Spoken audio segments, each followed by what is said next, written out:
आज काय तर म्हणे केळवण, कुठलं तर म्हणे मामाकडचं.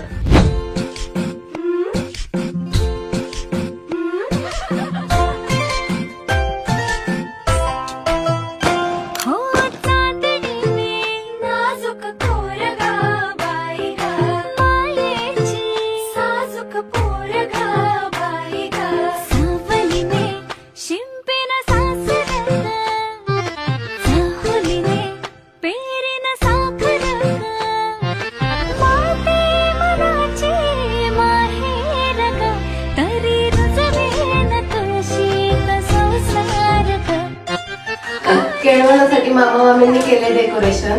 केळवणासाठी मामा मामींनी केले डेकोरेशन. किशोर रावांचं नाव देऊन विद्या सरांना लग्नाचं इन्व्हिटेशन.